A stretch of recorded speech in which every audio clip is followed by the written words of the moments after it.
Hello and good morning everyone. Let's start with a new chapter, safety first. Children, safety का मतलब होता है अपने आप को बचाना, right? Protect करना. First मतलब it should be your priority.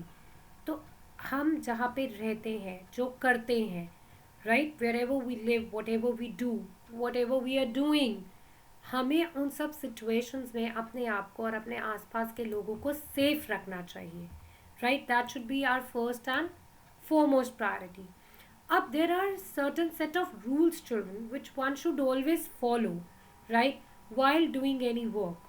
आप घर पे हैं, आप स्कूल में हैं, आप रोड पर हैं, आप कहीं पर भी हैं और कुछ भी कर रहे हैं, तो हर जगह के लिए आपके पास कुछ सेफ्टी रूल्स होते हैं जो आपको फॉलो करने हैं, राइट? जैसे कि आप किसी इलेक्ट्रिकल गैजेट को यूज़ कर रहे हैं या आप sharp objects like knives and scissors का यूज़ कर रहे हैं, तो there should always be 100% alertness from your side. आप एक कैजुअल या केयरलेस वे के अंदर इन चीज़ों को यूज़ नहीं कर सकते हो, राइट?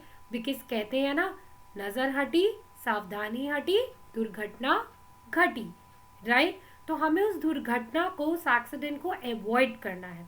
बच्चे, जब आप घर पे हैं, there are certain safety measures which one should always follow when you are at home and we can avoid various accidents. जैसे आपको अपने बाथरूम की, किचन की, घर की फ्लोर्स को ड्राई रखना चाहिए, वो वेट नहीं होनी चाहिए. बिकॉज आप जैसे बच्चे जो सारा दिन यहाँ से वहाँ भागते रहते हैं, वो स्लिप कर सकते हैं और उनको चोट लग सकती है. सेकेंडली, जब आप किसी इलेक्ट्रिकल गैजेट को यूज़ कर रहे हैं, तो ऐसा नहीं हो कि अगर आपके पास मल्टी प्लग है तो आपने उसी एक प्लग के अंदर सारे गैजेट्स को प्लग इन कर दिया है. इससे शॉर्ट सर्किटिंग हो सकती है और फायर भी ब्रेकआउट हो सकती है.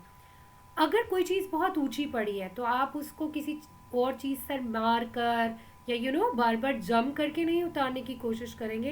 As the way you can see in this picture, the boy is using a very well balanced stool, right?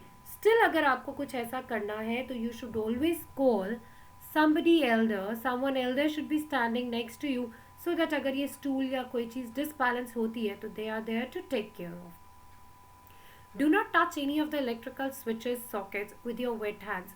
Children, that's the first and the foremost thing कि जब भी आप किसी स्विच को ऑन या ऑफ कर रहे हैं या किसी भी अप्लायंस को यूज़ कर रहे हैं, तो आपने स्लीपर्स ज़रूर पहने हो, मेक श्योर. एंड सेकेंडली, आपकी बॉडी, आपके हैंड्स जो है वो वेट नहीं हो, because water and your body, they both are very good conductors of electricity and you might get an electric shock. तो जब भी आप शार्प ऑब्जेक्ट्स को यूज़ करें, जैसे नाइफ्स या सिजर्स को, you have to be very careful. आप यहाँ वहाँ बात नहीं कर रहे हो किसी से, या आपका ध्यान यहाँ वहाँ नहीं होना चाहिए. चिल्ड्रन, एक चीज़ जो बहुत ज़्यादा इंपॉर्टेंट है और जो छोटे बच्चे कभी कभी कर देते हैं कि कोई भी मेडिसिन पड़ी होती है, जस्ट आउट ऑफ क्यूरियोसिटी वो उसकी बॉटल को ओपन करके and they just drink it, which could turn out to be very dangerous. So one should never take a medicine without the prescription of the doctor, and until and unless आपके parents या आपकी teachers बहुत ज़्यादा emergency में आपको medicine ना दें, आपको कोई भी मेडिसिन अपने आप से नहीं लेनी चाहिए. Gas stoves, they are used in most of the homes and ये सबसे बड़ा एक्सीडेंट का रीज़न हो सकते हैं, बिकॉज इनके अंदर जो लीकेज है वो बहुत ज़्यादा कॉमन चीज़ है. हाँ, जब गैस लीक करती है तो उसकी बहुत एक पेक्यूलियर सी स्मेल होती है, एक डिफरेंट सी स्मेल होती है. और जैसे ही आपको गैस लीक की स्मेल आती है तो आपको क्या करना चाहिए? सबसे पहले किचन की सारी विंडोज़ को ओपन करना चाहिए. आपके घर में जितनी भी विंडोज़ या डोर्स हैं उनको ओपन करना चाहिए, so that it goes out and mixes up with the surroundings, right? अगर वो सराउंडिंग्स में मिक्स हो जाते हैं तो इट्स ओके. आपने अगर इग्निशन कर दिया, अगर गैस लीक हो रही थी एंड अनफॉर्चुनेटली आपने लाइटर या मैच स्टिक को लिट कर दिया, तो it might result into disasters. Children, fire can be cause by carelessly throwing any lit match stick around या falls in the electrical points, ये हम सबको पता है, या गैस लीकेज की वजह से भी हो सकते हैं. अब इनको हमें प्रिवेंट कैसे करना है? अपने घरों की वायरिंग्स को रेगुलरली चेक करना है. अगर किसी पर्सन को फायर कैच हो भी गई है तो उसको भागने नहीं देना, बिकॉज जैसे हमने पहले पढ़ा था बच्चा, ऑक्सीजन की सप्लाई में फायर और ज़्यादा इग्नाइट करती है, बढ़ती है.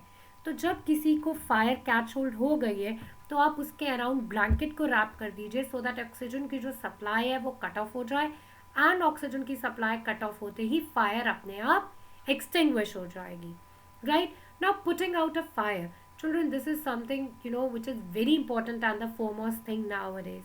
आपने देखा है आपके स्कूल में आपकी फ्लोर्स के ऊपर फायर एक्सटिंग्विशर्स होते हैं. हम आपको ड्रिल भी करवाते हैं कि कैसे उनको लाइटली यूज़ करना है. अगर कभी फायर ब्रेकआउट हो जाए घर पे, तो there should be a handy fire extinguisher and you should use it carefully for extinguishing the minor fires. Never use water to put out a fire that is caused by electrical faults. अगर आपको पता है कि कहीं आग लग गई है फॉल्टी इलेक्ट्रिक वायरिंग की वजह से या किसी और रीज़न की वजह से, तो आप ऑयल की वजह से तो आप उसके ऊपर वाटर नहीं डालेंगे, because faulty electric wiring water के साथ जब वो मिक्स होगी तो वो एक गुड कंडक्टर है वाटर, एंड वो पूरी जगह में पूरे एरिया में इलेक्ट्रिक शॉक्स दे सकता है. अगर कोई फायर बच्चा ऑयल की वजह से ब्रेकआउट हो गई है तो भी आप वाटर को यूज़ नहीं करेंगे उसको एक्सटिंग्विश करने के लिए. क्यों बेटा? क्योंकि वाटर जो है वो हेवियर है और ऑयल जो है वो लाइटर है.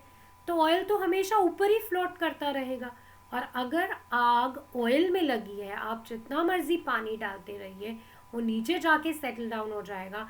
आपकी ऑयल की फायर को वो कभी भी एक्सटिंग्विश नहीं करेगा. तो ऐसी फायर्स को एक्सटिंग्विश करने के लिए या तो आपको सैंड को यूज़ करना चाहिए, राइट, या फिर आपको एक अच्छी क्वालिटी का फायर एक्सटिंग्विशर यूज़ करना चाहिए. चिल्ड्रन, अगर आप किचन में कभी जाते भी हैं या आप फायर के साथ कुछ काम कर रहे हैं तो make sure that you are not wearing synthetic clothes, because अगर सिंथेटिक क्लोथ्स में फायर कैच हो जाती है, एक तो वो बहुत जल्दी फायर कैच होल्ड करते हैं, और दूसरा अगर उनमें फायर कैच होल्ड हो गई तो दे मेल्ट. इससे क्या होता है, जो पर्सन होता है उसकी स्किन भी साथ में आ जाती है.